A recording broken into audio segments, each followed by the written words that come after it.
Fala galera, tudo bom com vocês? Espero que sim, eu estou bem. Estamos aqui para mais uma videoaula. No caso vai ser aula de História, lógico, direcionado para os alunos do 8º ano, em que a gente vai discutir o capítulo 3 do livro, que fala sobre Iluminismo, tá? De antemão eu peço que vocês peguem um caderno, porque vocês vão precisar anotar. Eu vou deixar aí na lousa uma cola para vocês, na tela no caso, né? E peguem o livro também, porque nós vamos usar, tá? Abram o livro na página 376, viu? Vamos começar, mas primeiramente roda a vinheta. Anote o número. Então galera, bora lá. De antemão, o que é que a gente precisa entender sobre o Iluminismo? O Iluminismo, ele foi um movimento filosófico, um movimento intelectual, social e cultural também, que aconteceu na Europa, principalmente no século XVIII, tá? Para a gente entender o Iluminismo, a gente precisa entender um contexto de formação dos pensamentos que estruturaram a corrente iluminista. Então, para isso, a gente precisa entender o antigo regime, tá? Então é isso que a gente vai procurar entender agora e discutir. Uau! Quando a gente fala em antigo regime, uma das principais características que a gente consegue lembrar é o absolutismo monárquico, tá? O absolutismo monárquico quer dizer o quê? É o poder total nas mãos do rei. Então quem manda em tudo, quem tem o poder soberano, quem tem o poder sobre tudo e sobre todos, naquele período ali, era o rei. Como era que o rei justificava todo esse poder? O rei falava, a partir do apoio de alguns pensadores daquela época, que o poder dele vinha a partir de Deus. O rei, nesse caso, foi a pessoa escolhida para governar. Os poderes do monarca eram concedidos por Deus. Então, quem dava esse poder para o rei, esse poder era concedido por Deus, tá? A partir da defesa desses pensamentos, a igreja ela também tinha um grande poder nesse período do antigo regime, tá? A gente vai conseguir perceber isso um pouco mais lá na frente. Daí, vocês olham para mim e perguntam, tá, tio Wesley, o que é que o senhor tem a dizer sobre a sociedade do antigo regime? Nunca nem vi. Que dia foi isso? Em relação à sociedade do antigo regime, galera, uma das coisas que a gente precisa entender é a formação dessa pirâmide social, tá? Se a gente for pensar e materializar na nossa cabeça uma pirâmide social, o que a gente tem que entender é que o clero está no topo, então existe o clero, tá? A nobreza fica no meio e embaixo fica o restante da população, os camponeses, os artesãos, os burgueses também. Então a gente percebe que existem três classes, três ordens sociais. No caso, o clero, a nobreza e o povo, tá? Quando a gente para analisar o clero, a gente consegue de fato materializar aquilo que eu tinha dito anteriormente, a influência da igreja nesse período aqui, no período do antigo regime. Naquele período, por exemplo, a França era um país predominantemente católico. Então daí a gente já tira a importância da igreja. Para vocês terem noção, a igreja cuidava dos assuntos da medicina também. O clero, gente, nesse período, ele era isento de cobrança de impostos. Porém, em contrapartida, eles tinham direito a bens, eles tinham direito às terras, inclusive. Então a gente percebe que existiam privilégios inseridos nessa relação aí, né? Certamente que sim. Além da isenção na cobrança de impostos, o clero também tinha outra série de benefícios. Além disso, alguns integrantes do clero tinham influência no Estado, a partir do momento em que eles se tornavam conselheiros do rei, por exemplo. A segunda classe era a nobreza. Como era que a nobreza ela se estruturava? A partir de títulos e a partir da hereditariedade também. No governo, eles ocupavam os maiores cargos, no caso, os cargos de confiança e os cargos de maiores responsabilidades também, tá? Assim como o clero, eles também tinham uma série de benefícios.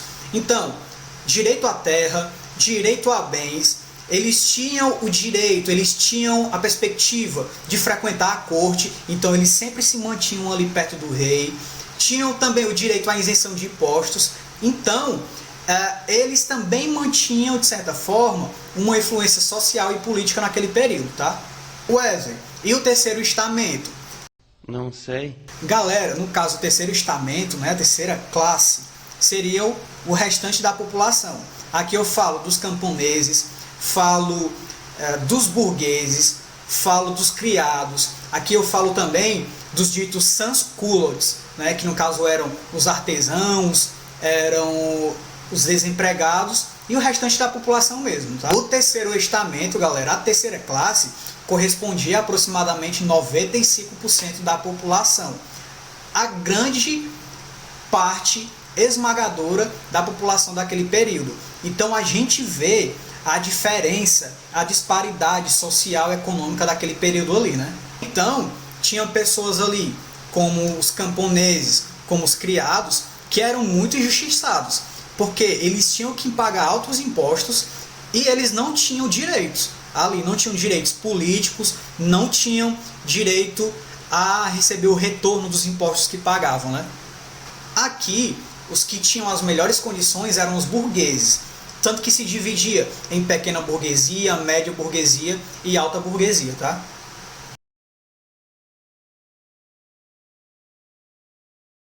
Aqui, nesse período, eles acreditavam que a riqueza do Estado podia ser medida pelo acúmulo de metais preciosos que ele tinha. Um exemplo disso, o ouro e a prata. Agora, galera, agora, gente, é hora de praticar. Abram o livro na página 377 e respondam a questão 1 para mim, por favor. A few moments later.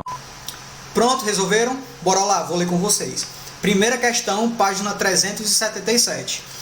Quais são as principais características do antigo regime? E aí, galera, quais são as características? A gente veio discutindo no decorrer dessa aula, né? Então, bora lá.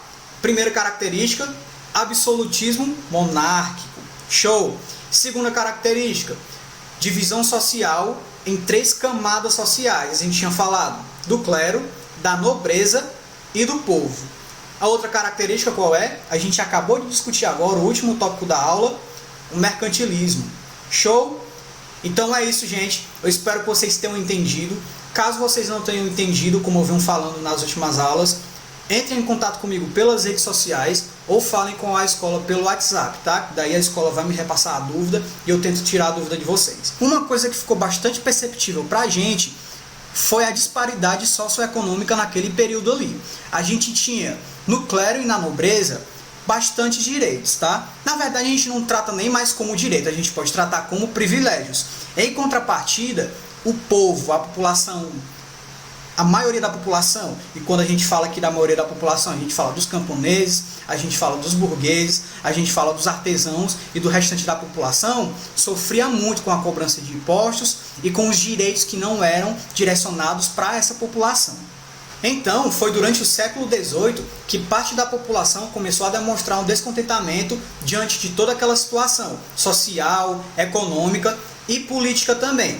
E a gente fala que principalmente, a gente pode citar principalmente os intelectuais, tá? Que demonstraram essa insatisfação e que de certa forma começaram a criar ali um embrião para o iluminismo, tá? Avengers! Tá com pau, doido! Os ideais iluministas, inclusive, contribuíram para a Revolução Francesa que aconteceu em 1789. Aliado a esses novos ideais, essa nova maneira de pensar, acontecia há 2 anos atrás, né, em 1787, na França, uma crise financeira que já enfraquecia muito o governo daquele período. Além disso, nos momentos posteriores, houve crise de abastecimento. E isso, sem dúvida nenhuma, enfraqueceu o governo daquele período e a população também se fragilizou. Essa dinâmica fez com que a cobrança de impostos aumentasse. Então, o que era que a gente tinha? A classe baixa, né, lá os burgueses, de certa forma, os camponeses, sofressem muito com isso. Então, eles estavam, de certa forma, na miséria. Em contrapartida, o clero e a nobreza estavam usufruindo de toda a riqueza que eles tinham, até porque os impostos estavam sendo recolhidos. Então essa dinâmica gerou uma instabilidade naquele período, tá? Que fez com que o antigo regime caísse na França. Diante de tudo isso que a gente viu aqui, dessa mudança de pensamento de um antigo regime para essas novas perspectivas iluministas, o século XVIII ficou conhecido como o século das luzes. E a gente vai entender isso agora. Uma das principais características do iluminismo era a oposição ao absolutismo. Esses pensadores acreditavam que o poder total ele não podia estar na mão do rei, tá? Então o poder ele tinha que ser direcionado também à população. A população ela tinha que ter o direito agora, inclusive, a uma constituição em que os direitos políticos e jurídicos fossem iguais para todo mundo. Outra característica do iluminismo é o uso da razão, tá? Então eles iam em contraposição à fé e aos preceitos da Igreja Católica, que naquele período ainda exerciam um grande poder. A partir disso, no século XVIII, o desenvolvimento intelectual voltou a ser valorizado, tá? O iluminismo, além dessa base intelectual que proporcionou seu desenvolvimento, tinha os burgueses também como apoiadores. O que era que os burgueses observavam? Eles percebiam que os pensadores iluministas eles tinham uma aversão ao absolutismo, tá? Eles se opuseram ao absolutismo. Sendo assim, os burgueses eles tiveram essa perspectiva de ascensão social. Então, os burgueses foram grandes apoiadores desse movimento iluminista. Agora, galera, para a gente conseguir fixar todo esse conteúdo, a gente vai praticar um pouquinho, tá? Então, abram o livro na página 380, que a gente vai responder a questão 3 e 4, tá? Então, eu vou dar uns segundinhos aí para vocês responderem. A few moments later. Responderam? Responderam? Então, bora lá. Terceira questão, vou ler com vocês. Com base nos estudos sobre o iluminismo, marque V para verdadeiro ou F para falso. Item A. O movimento iluminista tinha os mesmos ideais do antigo regime e, por isso, os iluministas desejavam manter o mesmo modelo social. Verdadeiro ou falso, galera? Falso, né? Os pensamentos iluministas, eles eram contrários a esses princípios do antigo regime. Então, esses pensamentos do antigo regime eram considerados antiquados, tá? Para os pensadores, para os filósofos iluministas. Então, o item é falso. Item B. O movimento iluminista surgiu para contestar um modelo social que estava instaurado desde o século XV, conhecido como Antigo Regime. Verdadeiro ou falso? Verdadeiro, né, gente? Item C. O iluminismo teve o uso da razão como seu principal foco, colocando a racionalidade acima da fé e da religiosidade, quebrando os conceitos empregados durante a Idade Média. Verdadeiro ou falso? Verdadeiro, né, gente? Foi o que a gente viu na nossa aula. Agora o item D, para finalizar a terceira questão. O movimento iluminista contou com o apoio da burguesia. Verdadeiro ou falso? Verdadeiro, contou sim. Agora a quarta questão, gente. Por que o século XVIII é conhecido como o século das luzes? E aí, gente, por quê? Então, gente, o que era que a gente tinha? Na Idade Média, a Idade Média, na verdade, era conhecida como o período das trevas, tá? Então, o iluminismo trazia a ideia de luz. Então a gente está levando luz para o pensamento da população. Então a gente está quebrando com os preceitos daquele antigo regime, da Idade Média, e a gente está trazendo luz para a população a partir do momento em que a gente está inserindo a razão e o conhecimento intelectual nesse sistema, tá? Então é isso. Então anotem aí, ó.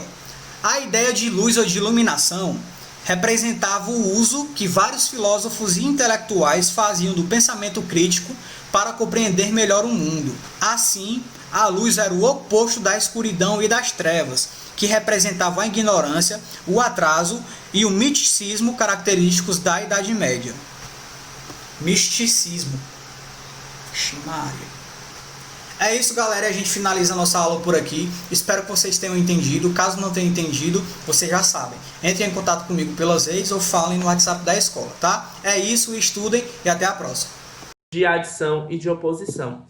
Espero ter me feito claro, ter me feito entender sobre esse assunto, mas qualquer dúvida que vocês tiverem, vocês podem me consultar, tá certo? Pelos canais, tanto o WhatsApp como o Instagram, e eu vou estar prontamente para retirar as dúvidas que vocês, porventura, terão, certo? Então, gente, um beijo. Galera, só adicionando uma informação, os exercícios estão lá nas páginas 59 e 60, especialmente nas questões 29 a 36. Então, faça o exercício referente a este assunto. Um abraço.